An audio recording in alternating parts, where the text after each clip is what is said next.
আসসালামু আলাইকুম। আমি আনিসা ইসলাম ঈশা। এবছর সুযোগ পেয়েছি মাগুরা মেডিকেল কলেজে পড়ালেখা করার। তো আজকে আমরা যে চ্যাপ্টারটা শিখতে যাচ্ছি সেই চ্যাপ্টারটা তোমরা দেখতেই পাচ্ছ।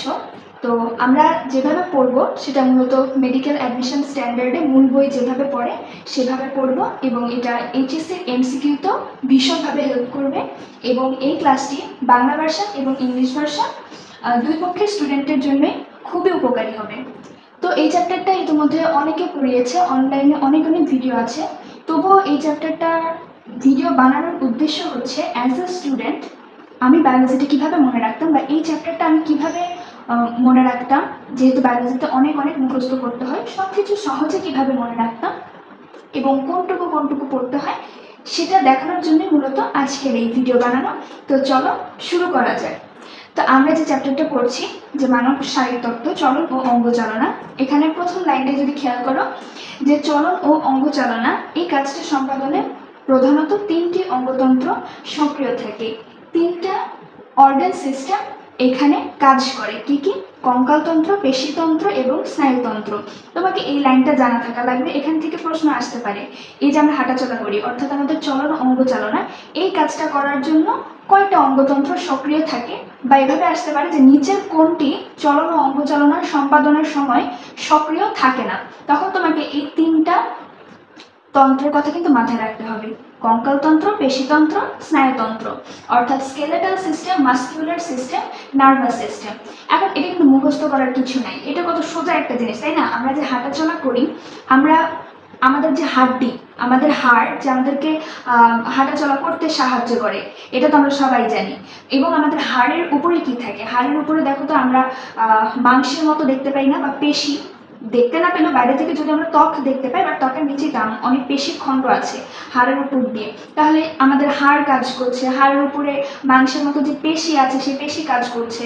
আবার আমাকে যে কোনো একটা কাজ করতে হবে, আমাকে যে হাঁটতে হবে, এই জিনিসগুলো আমি কীভাবে বুঝতে পারছি? এই জিনিসগুলো আমার স্নায়ু থেকে আসছে, তাহলে এখানে স্নায়ুতন্ত্রও কাজ করছে।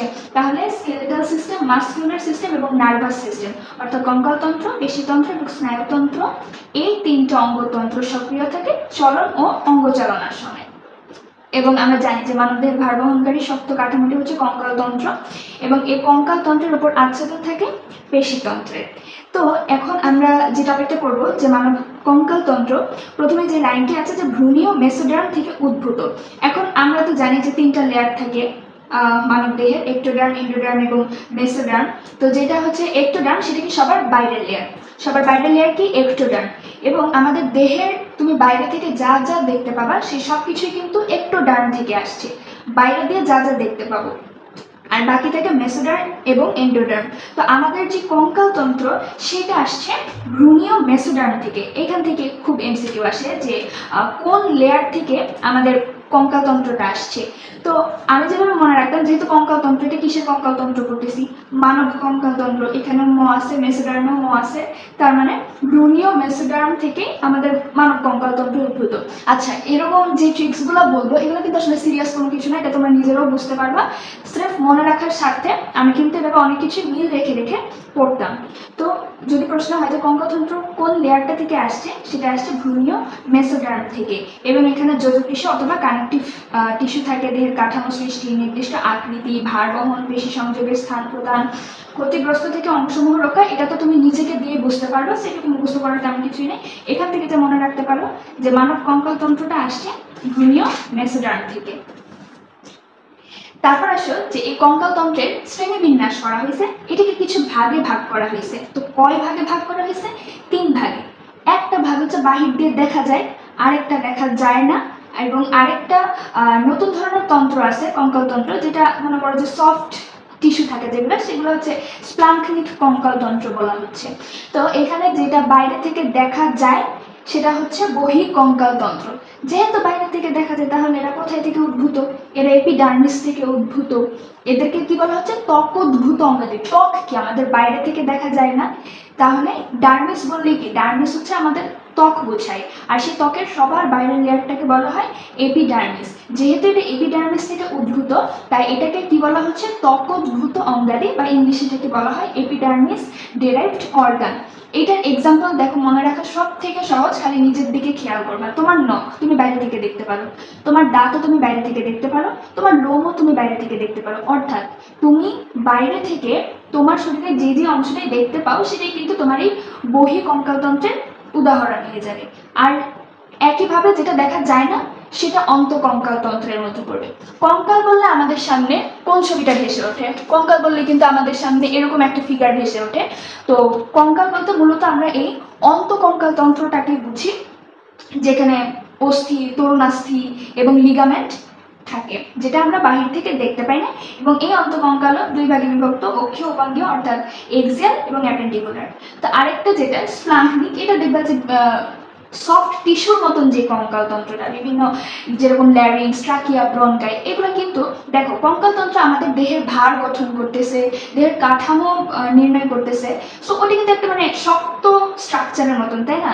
কিন্তু কিছু কিছু আছে যেগুলো শক্ত না, যেগুলো সফট টিস্যুর মতো, সেগুলোকে বলা হচ্ছে স্প্লাঙ্কনিক কঙ্কালতন্ত্র। তো এই এক্সাম্পলগুলো আমি মনে রাখতাম যে স্প্লাঙ্কনিক এইটা একটা উল্টাপাল্টা নাম, এলজিবিটি এটা হচ্ছে একটা উল্টাপাল্টা জিনিস। তো এখানে জি দিয়ে কিছু নেই, এল দিয়ে হচ্ছে ল্যারিংস, বিতে হচ্ছে ব্রনকাই, টিতে হচ্ছে ট্রাকিয়া। জি দেখলে সি এর কথা মনে করতাম, সিতে আমার মাথায় আসতো কার্টিলেজ, কার্টিলেজ মানে তরুণাস্থি। তো এই ল্যারিংসের যে কার্টিলেজ, ব্রনকাই এবং ট্রাকিয়া, এগুলো হচ্ছে তোমার স্প্লাঙ্কনিক কঙ্কালতন্ত্রের উদাহরণ। এবার আসো, প্রশ্ন আসে যে কঙ্কালতন্ত্রের কাজ থেকে, এখান থেকে কি ধরনের প্রশ্ন আসবে? প্রথমত তোমাকে এই যে এখানে 12টা পয়েন্ট দেখতে পাচ্ছ, ভিতরের কথা পরে পড়ো, বাট আগে তোমার 12টা পয়েন্ট সম্পর্কে জানতে হবে যে কঙ্কালতন্ত্রের কাজ কি। দৈহিক কাঠামো গঠন, সুরক্ষা, সংযোগতল সৃষ্টি, এইভাবে 12টা পয়েন্ট তোমার আগে জানতে হবে। এই 12টা পয়েন্ট জানার পরে তোমাকে জানতে হবে যে এখানে যান্ত্রিক কাজ কোনগুলো এবং শারীরবৃত্তীয় কাজ কোনগুলো। কারণ প্রশ্ন হতে পারে যে নিচের কোনটি কঙ্কালতন্ত্রের যান্ত্রিক কাজ, অথবা নিচের কোনটি কঙ্কালতন্ত্রের শারীরবৃত্তীয় কাজ নয়। তখন কিন্তু তোমাকে আলাদা আলাদাভাবে এই পয়েন্টগুলো জানতে হবে, তাহলে কিন্তু তুমি উত্তর করতে পারবে। তো দেখো, এটা করার জন্য কিন্তু তোমার দুই ভাগে মুখস্থ করার দরকার নাই। এমনি কাজগুলো জেনে রাখবা যে এগুলো কঙ্কালতন্ত্রের কাজ, কিন্তু কোনটা যান্ত্রিক কোনটা শারীরবৃত্তীয় এটা জানার জন্য জাস্ট একটা জানলেই হয়। আমরা কোনটা জানবো? আমরা যেটা ছোট, যেটা সহজ সেটা জানবো। মনে রাখবো যেটা যন্ত্রের মতো কাজ করে, মেকানিকের মতন কাজ করে, সেটা হচ্ছে যান্ত্রিক কাজ, মেকানিক্যাল ফাংশন। ঠিক আছে? এইখানে যন্ত্রর কথা যখন আসবে তুমি একটা হচ্ছে রোবটের কথা চিন্তা করবা। হ্যাঁ, যে যদি অপশনে দেখো দৈহিক কাঠামো গঠন, একটা রোবটের কাঠামো আছে, তার মানে এটা কি যান্ত্রিক একটা কাজ। আবার মনে করো যে সুরক্ষা, একটা রোবট তুমি সাপোজ যে তোমাকে সুরক্ষা দেওয়ার জন্য তুমি একটা রোবট বানায় রাখছো। আর যদি তুমি চিন্তা করতে যাও যে আমাদের যে খুলিটা দেখি না আমরা কঙ্কালের মধ্যে, একটা খুলির কথা যে আছে, তো এই খুলিটা কি করে, আমাদের যে মস্তিষ্ক মাথার ভিতরে, সেই মস্তিষ্ককে সুরক্ষা দিচ্ছে। তারপর ফুসফুস, হৃৎপিণ্ড, সুষুম্নাকাণ্ড, বা ইংলিশে যেটাকে বলে স্পাইনাল কর্ড। অর্থাৎ এই জিনিসগুলো এখান থেকেও কিন্তু প্রশ্ন আসে যে আমাদের কঙ্কালতন্ত্র কোন কোন অঙ্গকে সুরক্ষা দিচ্ছে। সেই সময় কিন্তু তুমি নিজে চিন্তা করে এই 4টা অঙ্গের কথা বলতে পারো। তো রোবটের কথা যখন চিন্তা করবা, মনে করবে রোবট তোমাকে সুরক্ষা দিচ্ছে, এবং রোবট মনে করো চলতেও পারে, সে ভারী জিনিস বহনও করতে পারে। আর সংযোগতল সৃষ্টির কথা যখন দেখবা, তুমি না মনে মনে একটা রোবটের হাত আঁকাবা, মনে করবে কি এইটা রোবটের হাতের একটা অংশ, এটা রোবটের হাতের আরেকটা অংশ। তাহলে এই জায়গায় কি হলো, একটা সংযোগতল সৃষ্টি হয়ে গেল, স্রেফ মনে রাখার স্বার্থে। তাহলে এই 5টা পয়েন্ট কি হবে? এই 5টা পয়েন্ট হবে কঙ্কালতন্ত্রের যান্ত্রিক কাজ। এখন তুমি বলো তো, একটা রোবটের কি রক্তকণিকা উৎপাদন হওয়ার কোনো দরকার আছে? নাই। তারপর তাকে নিঃশ্বাসের বা কানে শোনার দরকার আছে? নাই। তার রোগ প্রতিরোধেরও দরকার নাই, বা নিচের কোনোটাই তার আসলে দরকার নেই। তাহলে এই পয়েন্টগুলো তুমি শুধু জানবা যেগুলো কঙ্কালতন্ত্রের কাজ। আর তাছাড়া এইভাবে পড়লে তোমার অটোমেটিক্যালি মনে পড়ে যাবে যে এগুলো শারীরবৃত্তীয় কাজ আর এগুলো যান্ত্রিক কাজ। এখন শারীরবৃত্তীয় কাজের ভিতরে ভিতরে যে লাইন, সেখান থেকে কিছু এমসিকিউ আসে। যেরকম রক্ত উৎপাদনকারী টিস্যু কি, এটা খুব কমন একটা প্রশ্ন, সবাই জানে যে লাল অস্থিমজ্জা। যদি মনে না থাকে মনে রাখবা যে অনেক মজা মজা করে আমাদের রক্ত উৎপাদন হয়, আরবিসি, ডাব্লিউবিসি, প্লেটলেট, এগুলো খুব মজা করে উৎপাদন হয় আমাদের দেহের ভিতরে। তাই অস্থিমজ্জা থেকে, আমাদের হার্টের ভিতরে যে জায়গাটা অস্থিমজ্জা, সেই অস্থিমজ্জার স্টেম সেল থেকে আমাদের রক্ত উৎপাদন হতে থাকে। আবার এখানে কিছু নাম আছে যে কোন কোন জায়গার অস্থিমজ্জা থেকে আরবিসি উৎপন্ন হয়, sternum, ribs, vertebra, skull, femur, humerus. এই লাইনগুলো যখন পড়বা তখন নিজের বডি পার্টসে মানে টাচ করে করে পড়ার চেষ্টা করবে। স্টারনাম, রিবস, ভার্টিব্রা, স্কাল বলার সময় মাথায় হাত দিবা, ফিমার বলার সময় পায়ে হাত দিবা, হ্যাঁ, হিউমেরাস বলার সময় হাতে হাত দিবা। এইভাবে তুমি ইন্টারেক্ট করবে নিজের বডিতে ইন্টারেক্ট করে নিজে নিজে এই লাইনগুলো মুখস্থ করে ফেলবে যে এই জায়গার অস্থিমজ্জা থেকে আরবিসিগুলো তৈরি হয়। একটা নিউমেরিক্যাল ইনফরমেশন এখান থেকে মনে রাখতে হয় যে প্রতি সেকেন্ডে 26 লক্ষ লোহিত কণিকা, প্রতি সেকেন্ডে 26 লক্ষ লোহিত কণিকা। আর তাছাড়া এখানে দেখো 3টা কাজ বলা আছে, একটা হচ্ছে লোহিত কণিকা উৎপাদন, একটা হচ্ছে অনুচক্রিকা উৎপাদন, আর এটা হচ্ছে ম্যাক্রোফেজ ধারণ। তাহলে এই 3টা জিনিস মনে রাখতে হয় যে এখানে মানে শারীরবৃত্ত কাজের মধ্যে কোনটা কোনটা আছে, লোহিত কণিকা উৎপাদন, অনুচক্রিকা উৎপন্ন এবং ম্যাক্রোফেজ ধারণ। এবার আসলে দেখো যে নিঃশ্বাস প্রশ্বাস ও শ্রবণ। আমাদের কানের মধ্যে কিন্তু তিনটা করে 6টা হাড় আছে, ওই হাড়ের মাধ্যমে কিন্তু আমরা শুনতে পাই, ওই হাড়ের ভিতর দিয়ে আমাদের শব্দের ওয়েভগুলা যায়, যার ফলে আমরা শুনতে পারি। তো মধ্যকর্ণের এটাও আসে যে মানে কোন কর্ণ, হ্যাঁ, মধ্যকর্ণের কর্ণাস্থি কিন্তু আমাদের শ্রবণে, কর্ণের অস্থি কর্ণাস্থি যেটাকে ইংলিশে বলা হয় ওসিকেলস, সেটা কি করে আমাদের শ্রবণে সাহায্য করে। আবার তুমি নিঃশ্বাস নিয়ে দেখো, তোমার বুকের যে হাড্ডিগুলো আছে যেটাকে একসাথে বক্ষপিঞ্জর বলা হয়, তুমি নিঃশ্বাস প্রশ্বাস নেওয়ার সময় কিন্তু সেটা মুভ করতেছে, নিজে নিঃশ্বাস নিয়ে দেখো, তাহলে কি বক্ষপিঞ্জর সেটা নিঃশ্বাস প্রশ্বাসে স্বাভাবিকভাবেই সাহায্য করতেছে। এবার একটা কোয়েশ্চেন আসে, দেখো যে রোগ প্রতিরোধ ক্ষমতায় কোন তন্ত্রটা অংশ নেয়। এখানে একটা নাম আছে, নামটাও মনে রাখতে হয় যে রেটিকিউলো এন্ডোথেলিয়াল সিস্টেম, রেটিকিউলো এন্ডোথেলিয়াল সিস্টেম এই জিনিসটা রোগ প্রতিরোধ ক্ষমতায় অংশ নেয়, যা কি আমাদের কঙ্কালতন্ত্রের অংশ। এবার এখান থেকে এমসিকিউ আসে যে ক্যালসিয়াম, ফসফরাস এবং ম্যাগনেসিয়াম সঞ্চয় করে এবং প্রয়োজনে রক্তে সরবরাহ করে। তো খুব স্বাভাবিকভাবে প্রশ্ন চলে আসবে যে অস্থি নিচের কোনটি সঞ্চয় করে না। 3টা অপশন এগুলো দিয়ে দিবে এবং 4 নম্বর অপশন অন্য একটা কিছু দিয়ে কিন্তু এই এমসিকিউটা ক্রিয়েট করে ফেলবে। তো আমি যেটা করতাম, দেখো বইয়ের পাশে এরকম একটা সিনারি আকারে রাখছিলাম এবং এখানে লিখে রাখছিলাম যে কফির মগ, হ্যাঁ, এটা একটা কফির মগ, এখানে একটা হাড্ডি, আমি চিন্তা করতাম যে এই হাড্ডিটা দিয়ে আমি কফি মিক্স করি, তা হাড্ডির মধ্যে কি আছে, কফির মগ। কতে এখানে আমি ক্যালসিয়াম চিন্তা করতাম, ফতে ফসফরাস, আর মগ দিয়ে বলতাম হচ্ছে ম্যাগনেসিয়াম। আমি এভাবে মুখস্থ রাখতাম, নট নেসেসারি তোমাকে এভাবে মনে রাখতে হবে, আমি জাস্ট তোমাকে এমসিকিউ আসার জায়গাগুলো দেখিয়ে দিচ্ছি এবং আমি কিভাবে মনে রাখতাম সেটাও বলে দিচ্ছি। সো তুমি কিভাবে ইজিলি মনে রাখতে পারবে সেটা কিন্তু তোমার বিষয়। যেরকম আমি মনে রাখতাম কফির মগ দিয়ে, এরকম একটা সিনারি আমার বইয়ের পাশে আঁকানো থাকলাম, যতবার এটা ডিভাইস করতে আসতাম ততবার এটা আমার চোখে পড়তো এবং একটা কিন্তু ফটোজেনিক মেমোরি আমার ব্রেনে সেট হয়ে যেত। ফলে পরীক্ষার হলে যখন আমি চোখ বন্ধ করতাম এইটুকু সিনারি কিন্তু আমার চোখের সামনে স্বাভাবিকভাবে ভেসে উঠতো এবং সেভাবে কিন্তু আমি আনসার করতে পারতাম। এর দেখো অভ্যন্তরীণ চাপ নিয়ন্ত্রণ, আয়নিক সমতা রক্ষায় অস্থিসমূহ কাজ করে। এবার দেখো অস্টিওসাইট, এটা মনে করো একটা শব্দ। অস্টিও হচ্ছে মানে হাড় রিলেটেড যে কোনো কিছু দেখলে দেখবে যে অস্টিও আছে সবার প্রথমে। অস্টিও বলতে হাড় রিলেটেড বা বোন রিলেটেড একটা শব্দ বোঝায়। সাইট মানে কি, সাইট মানে তো হচ্ছে সেল। তাহলে আমাদের হাড়ের কোষগুলোকে বলা হচ্ছে যে অস্টিওসাইট।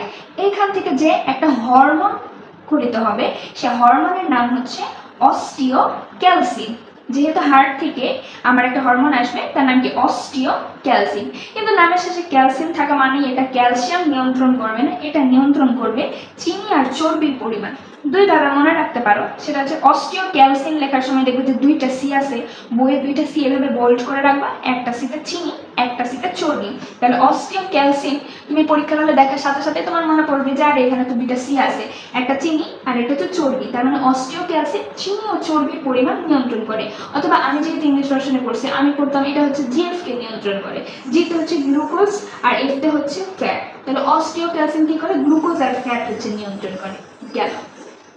এবার আসো সর্বশেষ পয়েন্টে, যে আমাদের বয়স বাড়ার সাথে সাথে এই যে আমাদের রেড বোন ম্যারো অর্থাৎ লোহিত অস্থিমজ্জা সেটা পরিবর্তিত হয়ে কি হয়ে যায়, হলুদ অস্থিমজ্জা, পিথ। হিন্দিতে দেখবা কি যে হলুদকে পিলা বলে, তো পিলা না বলে আমাদের এখানে পিথ লেগছে। তো পিথ অস্থিমজ্জা বা ইয়েলো বোন ম্যারো গঠন করে। এই যে আমাদের হলুদ অস্থিমজ্জা, এখানে কি হয় জানো, যে অনেক ফ্যাট বা অনেক চর্বি জমা হয়। তো এই চর্বি যে জমা হয়, চর্বি জমা হয়ে এখানে প্রচুর পরিমাণে অ্যাডিপোজ ফোর্স থাকে। তো আমরা জানি যে সব থেকে বেশি শক্তি কোথায় থেকে আসে, সব থেকে বেশি শক্তি আসে তোমার লিপিড থেকে। কার্বোহাইড্রেট বা প্রোটিন থেকে কিন্তু তুমি সব থেকে বেশি শক্তি পাবে না, বেশি শক্তি আসে লিপিড থেকে। তো ওই যে চর্বিগুলো আসলো ওটাও কি এক ধরনের লিপিড, তাহলে লিপিড থেকে কি পাওয়া যায়? শক্তি পাওয়া যায়। তাহলে অ্যাডিপোস কোষ, যেটা চর্বি জমে জমে আমরা ওখানে পাইছি, সেটা কি করবে বলো তো? রাসায়নিক শক্তির আধার হিসেবে কাজ করবে। খুব আসে রাসায়নিক শক্তির আধার হিসেবে নিচের কোনটি কাজ করে, তোমাকে উত্তর দিতে হবে অ্যাডিপোস কোষ। তো প্রতিটা জায়গায় আসলে দেখো যে আমি যখন দাগাইছি আমি কিন্তু পুরো জিনিসটা লাগাইনি, জাস্ট রাসায়নিক শক্তির আধার অ্যাডিপোস কোষ। আমি যখন মানে রিভিশন দিতে আসবো আমি কিন্তু জাস্ট এতটুকুই দেখবো, পুরো লাইন ধরে ধরে পড়ার কোনো দরকার নেই। আবার অস্থি থেকে অস্টিওক্যালসিন হরমোন করে তো চিনি চর্বির পরিমাণ নিয়ন্ত্রণ, জাস্ট যখন রিভিশন দিব আমি এটা এইভাবে দেখতে দেখতে যাবো। তো তারপর আসলে আমাদের কঙ্কালতন্ত্রের উপাদান। উপাদান কয়টা আছে? 5 ধরনের উপাদান আছে: অস্থি, তরুণাস্থি, লিগামেন্ট, টেন্ডন আর অস্থিসন্ধি। তো অস্থি যেখানে হচ্ছে তোমার প্রধানত ক্যালসিয়াম থেকে, এটা আমরা সবাই জানি যে আমাদের হাড়ে কোনো একটা সমস্যা হোক, আমাদের হাড়ে যে কোনো একটা সমস্যা বা ক্ষয় হয়ে গেলে যাদের বয়স বেড়ে যায় তাদের সবাইকে স্বাভাবিকভাবে একটাই কথা বলে যে আপনার দেহে ক্যালসিয়াম কমে গেছে। তা আমরা সবাই জানি যে হাড়ে মানে প্রধানত ক্যালসিয়াম থাকে। তারপর যেটা তরুণাস্থি, সেটা হচ্ছে একটা মানে সফট কানেকটিভ টিস্যু, একটা নমনীয় যোজক টিস্যু। মূলত এখান থেকে যেটা জানা লাগবে যে লিগামেন্ট আর টেন্ডন, অস্থি সন্ধি বা জয়েন্টও আমরা জানি যে একটা অস্থি অন্য অস্থির সঙ্গে লেগে যে জয়েন্টটা ক্রিয়েট করে সেটা হচ্ছে অস্থি সন্ধি, ওটা বোঝাই যায়। কিন্তু আমাদের হয়তো প্যাচ লাগতে পারে যে লিগামেন্ট আর টেন্ডনের ক্ষেত্রে। তো দেখো মনে রাখবে যে লিগামেন্ট লাগায়, টেন্ডন টানে, তাই না? লিগামেন্ট দেখো ল ল আর ট একটা মিল আছে, এভাবে করবা। লিগামেন্ট লাগায়, টেন্ডন টানে। তো কি লাগাবে? ও হচ্ছে অস্থি লাগাবে, ঠিক আছে? দুইটা হাড়কে এক জায়গায় লাগাবে। এটাও যদি মনে না থাকে যে কি লাগাবে, আমি পড়তাম বোন বোন লিক দেখে মা বোনের টেনশন, এই দুইটা লাইন পড়তাম যে বোন বোন লিক দেখে মানে কি, লিক কি করবে? লাগাবে। কি লাগাবে? বোন বোন। হ্যাঁ, মনে করো দুই বোন মিলে কোনো একটা ফুটবলের লিগ দেখতে বসছে, তো বোন বোন লিগ দেখে, তো লিগ কি করে? লাগায়। কি লাগায়? দুইটা বোন লাগায়, অর্থাৎ একটা অস্থির সঙ্গে অন্য অস্থির যুক্ত করে লিগামেন্ট। আর এই যে মা বোনের টেনশন, মা দিয়ে আমি মাসল বুঝাচ্ছি, মাসল মানে কি? পেশি।